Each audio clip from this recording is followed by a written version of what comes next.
Hi అండి, welcome to my channel. ఈరోజు మనం గోంగూర నిలవ పచ్చడి చేసుకుందామండి. గోంగూర పచ్చడి అంటే ఇష్టపడని తెలుగు వాళ్ళు ఉండరు. ఆంధ్ర వాళ్ళైతే ఏ దేశంలో ఉన్నా ఎక్కడున్నా కూడా గోంగూర పచ్చడి అంటే అంత ప్రాణంగా తింటారండి. చాలా రుచిగా ఉంటుంది గోంగూర పచ్చడి. ఈ కొలతలతో ఈ పద్ధతిలో చేసుకున్నారంటే సంవత్సరం అంతా నిలవ ఉంటుందండి. దీనికి గోంగూరని శుభ్రంగా కడిగి ఒక పొడి బట్ట మీద ఆరబెట్టుకోండి. అస్సలు తడి లేకుండా ఆరబెట్టుకోండి. ఒక పూటంతా పడుతుంది. ఎండలో ఆరబెట్టుకోవద్దు, నీడలోనే ఆరబెట్టుకోండి.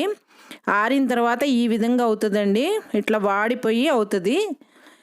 ఇప్పుడు దీన్ని మీకు కట్టల్లో అయితే తెలియదు కాబట్టి నేను గిన్నెతో కొలిచి చూపిస్తున్నాను. ఏదైనా ఒక గిన్నె తీసుకొని కొలుచుకోండి. నేను ఈ గిన్నెతో కొలిస్తే నాకు 2 గిన్నెల గోంగూర అయ్యిందండి.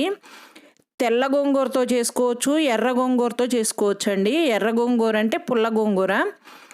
దేంతో అయినా చేసుకోవచ్చు, దేంతో అయినా రుచి అంతే ఉంటుంది. నాకు తెల్ల గోంగూర దొరకలేదు కాబట్టి నేను ఎర్ర గోంగూరతో చేస్తున్నాను. తెల్ల గోంగూరతో చేస్తే ఇంకా బాగుంటుందండి. అది కూడా నాకు 2 గిన్నెల గోంగూర అయింది. ఇది కొలిచి పక్కకి పెట్టుకొని స్టవ్ పైన ఒక గిన్నెతో నీళ్లు పెట్టుకొని ఈ నీళ్లు బాగా మరగనివ్వండి. దేనికి కూడా చల్ల నీళ్ళు అస్సలు వాడొద్దు. ఒక బత్తాకాయ సైజ్ అంతా చింతపండు నానబెట్టుకోండి. బత్తాకాయ సైజ్ అంటే ఒక 50 to 60 grams చింతపండు నానబెట్టుకోండి. ఈ వేడి నీళ్ళు పోసే నానబెట్టుకోండి. ఇది నానేలోపు మనం స్టవ్ పైన నాననివ్వాలండి. బాగా చిక్కగా గుజ్జు తీసుకోవాలి దీన్ని.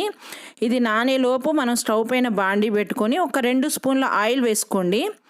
ఈ ఆయిల్ కాగిన తర్వాత మనం కొలిచి పెట్టుకున్న గోంగూర ఉంది కదా, ఇది ఎక్కువ ఉంది అంటే 2-3 సార్లు వేయించుకోండి. తక్కువ నేను వేసుకునేది తక్కువే ఉంది కాబట్టి నేను ఒక్కసారే వేయించాను.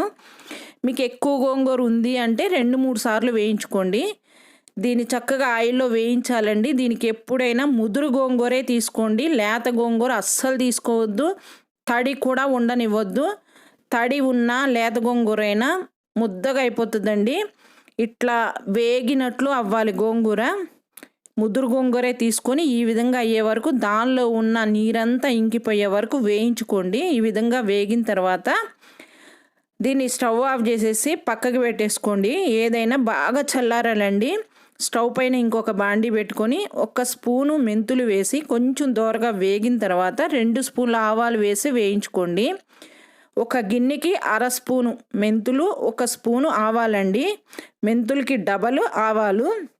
నేను 2 గిన్నెలు వేసాను కాబట్టి స్పూను మెంతులు, 2 స్పూన్ల ఆవాలు వేసి దోరగా వేయించుకొని వీటిని కూడా చల్లారనివ్వండి. స్టవ్ పైన మళ్ళీ బాండీ పెట్టుకొని మనం చింతపండు గుజ్జుని చిక్కగా తీసుకోవాలండి. ఈ విధంగా చాలా చిక్కగా తీసుకోవాలి. పల్చగా తీసుకుంటే ఎక్కువసేపు ఉడుకుతుంది. చింతపండు గుజ్జు పులిహోర గుజ్జులాగా చిక్కగా తీసుకొని ఇది ఇంకొక 2 స్పూన్ల ఆయిల్ వేసాం కదా, ఆయిల్ కాగిన తర్వాత పోసేసి మనం ఏ గిన్నెతో అయితే గోంగూర తీసుకున్నామో అదే గిన్నెతో 1/2 పావు గిన్నె సాల్ట్ వేసుకోండి. అంటే పావులో సగము సాల్ట్ వేసుకోండి. వేసుకొని ఈ పులిహోర గుజ్జులాగా ఉడకాలండి. చింతపండు గుజ్జు ఇట్లా చిక్కగా ఉడికే వరకు ఉడకనివ్వండి.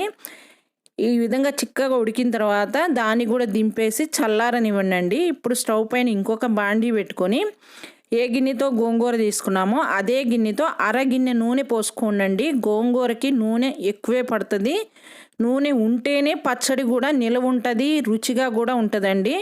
ఒక 1/2 గిన్నె నూనె పోసుకొని ఈ నూనె కాగిన తర్వాత 1 స్పూనున్నర ఆవాలు, స్పూనున్నర జీలకర్ర వేసుకోండి. నేను పెద్ద స్పూన్తో వేసాను కాబట్టి ఒక్కొక్కటి వేసాను. ఒక 15 వెల్లుల్లి రెమ్మల్ని కచ్చాపచ్చగా దంచి వేసుకొని ఇది వేగిన తర్వాత స్టవ్ ఆఫ్ చేసేసి 7-8 ఎండుమిరపకాయలు, ఒక 3 కరివేపాకు రెమ్మలు కూడా వేసేసుకొని కొంచెం ఒక పావు టీ స్పూన్ అంత పసుపు కూడా వేసుకోండి ఇదే ఆయిల్లో. అప్పుడు పచ్చడికి మంచి కలర్ వస్తుంది. ఆల్రెడీ మనం స్టవ్ ఆఫ్ చేసేసుకున్నాం కాబట్టి ఆఫ్ చేసుకున్న తర్వాత వేసుకుంటే వేగిపోతాయి ఇవి, లేదంటే మాడిపోతాయండి. ఈ పోపును కూడా చల్లగా అవ్వనివ్వండి. ఈలోపు మనం ఆవాలు మెంతులు మిక్సీలో వేసి మెత్తగా పొడి చేసుకోండి. గోంగూర కూడా చల్లగా అయిపోవాలండి. దీన్ని గనక మీకు ఆకులుగా తినడం ఇష్టం లేదు అంటే ఒక్కసారి మిక్సీ వేసుకోండి, లేదంటే అట్లానే కలిపేసుకోవచ్చు. దానిలో మెంతులు ఆవాల పొడి వేసేసి ఏ గిన్నెతో మనం గోంగూర తీసుకున్నామో అదే గిన్నెతో పావు గిన్నె కారాన్ని వేసుకోండి. వేసి మనం ఆల్రెడీ సాల్ట్ వేసేసాం కాబట్టి మనం ఉడకబెట్టుకున్న చింతపండు గుజ్జును కూడా వేసుకోండి. ఇవన్నీ చల్లగా అయిపోయిన తర్వాతే కలుపుకోవాలండి. వేడి మీద అస్సలు కలుపుకోకూడదు. వేడి మీద కలుపుకుంటే పచ్చడి అస్సలు నిలవ ఉండదు. ఈ కారము, గోంగూర, చింతపండు చక్కగా అన్నీ కలుపుకోవాలండి. ఈ విధంగా గోంగూర కొంచెం ఆకులు ఉంటేనే బాగుంటుందండి. మిక్సీ వేసుకోవాల్సిన అవసరమే ఉండదు. మీకు అంత ఆకులు తినలేము అనుకున్న వాళ్ళు కొంచెం జస్ట్ ఒక్కసారి వేసుకోండి మిక్సీ. ఇట్లా కలుపుకున్న తర్వాత మనం వేసుకున్న పోపు కూడా వేసేసి చల్లారనివ్వాలండి. పోపు కూడా వేసి మొత్తం పచ్చడిలో కలిపేస్తే చూడండి, అసలు చూస్తుంటేనే నోట్లో నీళ్ళు వచ్చేస్తున్నాయి. అంత రుచిగా ఉంటుంది, చాలా బాగుంటుందండి. ఇది ఒక గాజు సీసాలో పెట్టుకొని మూడో రోజు మళ్ళీ ఒక్కసారి కలిపేసుకోండి. ఉప్పు కారం సరిపోయిందో లేదో చూసుకోండి. సరిపోకపోతే మూడో రోజు కొంచెం సాల్ట్ అవసరమైతే కలుపుకొని పెట్టుకుంటే సంవత్సరం అంతా నిల్వ ఉంటుందండి. చాలా రుచిగా ఉంటుంది. అసలు కలిపి పిల్లలకి పెడితే ఎంత ఇష్టంగా తింటారంటే అంత ఇష్టంగా తింటారండి. నా రెసిపీ కనుక మీకు నచ్చినట్లయితే నా ఛానల్ని సబ్స్క్రైబ్ చేయండి, లైక్ చేయండి, షేర్ చేయండి.